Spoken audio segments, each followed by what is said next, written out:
All right, if everyone's ready to begin. Woo!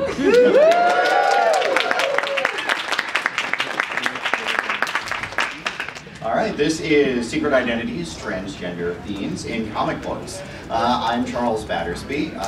I am a playwright, a journalist, and I founded an organization called Press XY, which presents similar panels at comic book conventions that deal with transgender themes in video games.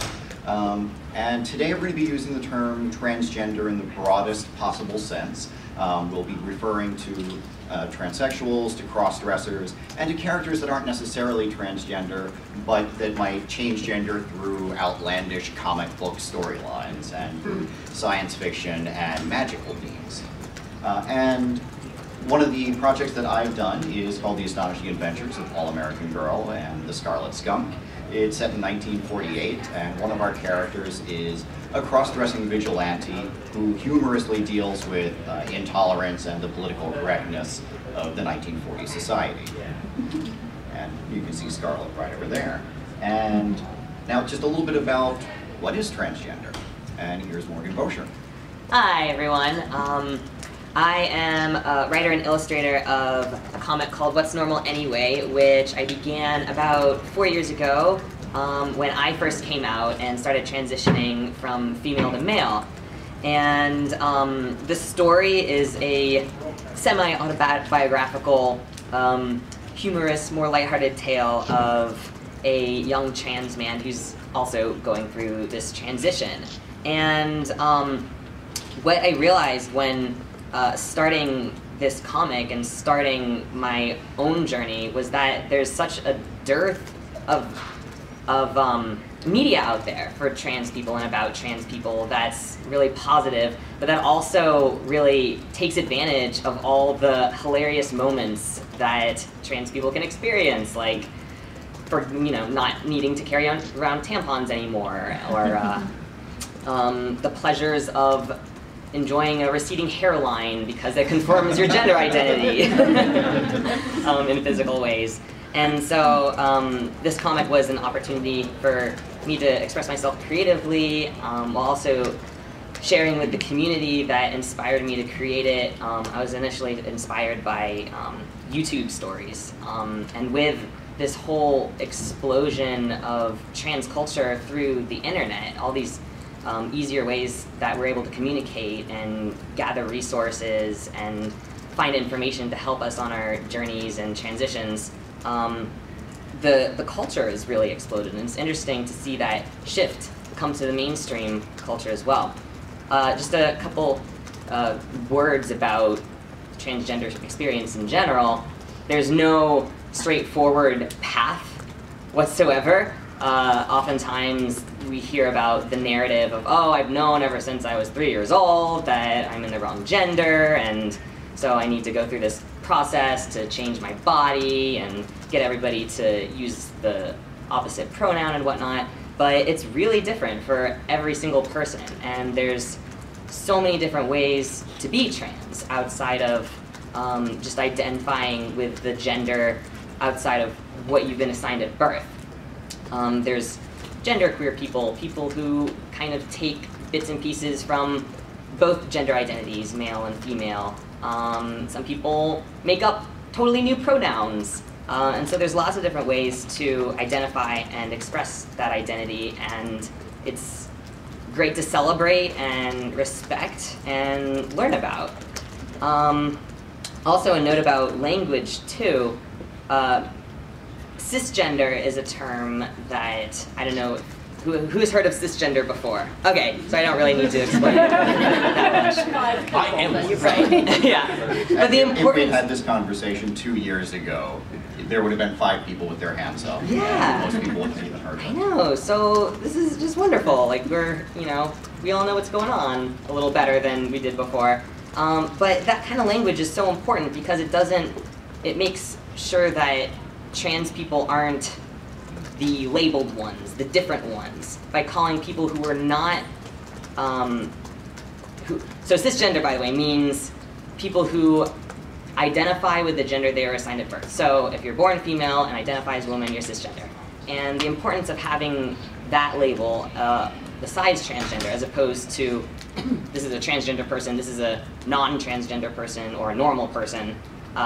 It makes sure that cisgender people aren't the default, that we're all humans and we all have different experiences and narratives. So there's a quick note about that.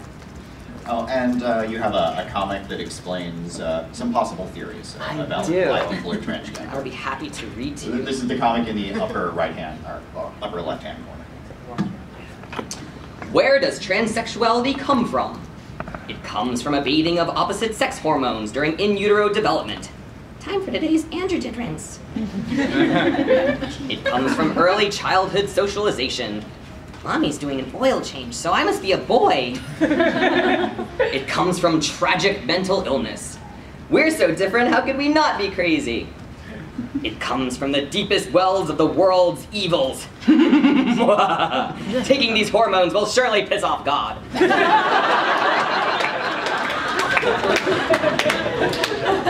It comes from we don't really know, and who the hell cares? So there you go.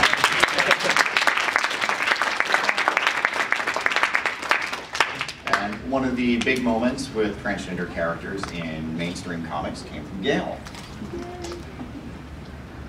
Oh, I thought I was looking for the picture of Alyssa. We happen to have this. I'd like to explain the significance of this moment. Okay, well, this is Alyssa from the New 52 Batgirl comic, and I wanted to kind of start at the beginning, if you don't mind, of how this character came to be and appear in Batgirl as Barbara Gordon's roommate.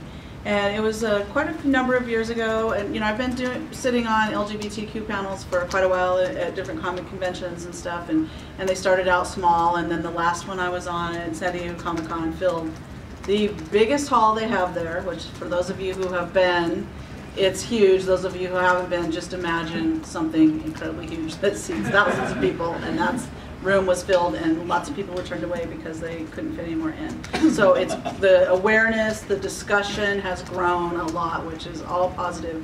But I was on one of the early panels that I was on it with Greg Rucka, who also cares about these issues, and we were having a discussion, and he was saying the real breakthrough, the real when we know we're there is when we have a gay male character on a cover of a mainstream comic. That'll really show us that we're getting somewhere. And then the panel was about to end, and he said, and also when we know that we're really, really, really there is when we have a transgender hero on the cover of a mainstream comic. And that really started to haunt me, that these things hadn't happened and that it seemed so far in the future or far-fetched or something that may not happen. And so when DC came to me about writing the New 52 Batgirl, I was in San Diego Comic-Con, and I was having lunch with Dan DiDio, who's the co-publisher of DC Comics, and we were having a lovely lunch on the water, looking at the boats, and it was a beautiful day, and I was having a lovely chicken salad, but my eyes were blazing because I had decided that, and I had this huge list in my head and was ready because they really wanted me to write Batgirl, so I had in my head a list of bribery, extortion, whatever it was going to take, because I wanted a couple things if I was going to write that book. One was to be dealing with post-traumatic stress and trauma in a real way. And then the other was to have a transgender roommate for Barbara and have her be, just a typical young woman that could be anybody's roommate. And I really appreciate and enjoy the transgender characters that we have in comics that are aliens and magical and all that, but I thought it would be really nice to have someone that could just be your roommate and live with you and go through life with you and eventually become your closest friend. And so anyway, I was ready to go for this, ready with the bribery and extortion, and I said, okay, I really want to have Barbara Gordon's roommate be transgender. And Dan looked at me and he said, and I'm waiting because I'm ready to attack, I'm ready to pounce. And he said, I don't want it to be a token. And I said, well, of course not. I don't want that either. And he's like, okay, as long as it's part of a really great story, let's do it. And I was like, so awesome, but all my preparation became useless, which is really, you know, it says a lot for DC Comics that I didn't have to use bribery and extortion and lay out facts and talk about how the audience, you know, how transgender people and LGBTQ people are a huge part of our audience. I didn't have to do any of that. And he's always been supportive of that. I think there's a lot of rumors out there that accuse him of not being that, but when you're behind the scenes, he's one of the biggest supporters of these issues and getting these characters into the comics and getting them done. Like he was really on board from moment one. He's like, yeah, let's do it. So that's how Alyssa came to me. And now Kristen has addressed LGBT issues in a number of projects. Yeah, I'm Kristen Enos. Let's see, what do we have on the slide here? Just to make sure I'm aligned with that. I have a background in LGBT activism, AIDS activism. I actually started in 1990. I am a cisgender lesbian, even though I grew up as a tomboy, so I dealt with the issues of non-gender conformity. That unlike normal action series, I decided to start off with origin stories, where the two characters there can actually start off as little girls, and you'll see, you know, the evolution of what they went through to make them the women that they become. And what's key is the girl in the jeans, Casey. Her storyline, I'm actually going to publish the entire thing online because in all of my works, I don't really have the chance of exploring what a queer teenager is like, because her story starts at age 8 and ends, the first storyline starts at age 8 and ends when she's a senior in high school. And one of the key things I do want to introduce is a trans character in high school, because her storyline is very much about violence. It's about, you know, emotional violence, physical violence, what she sees because she's going to become a cop.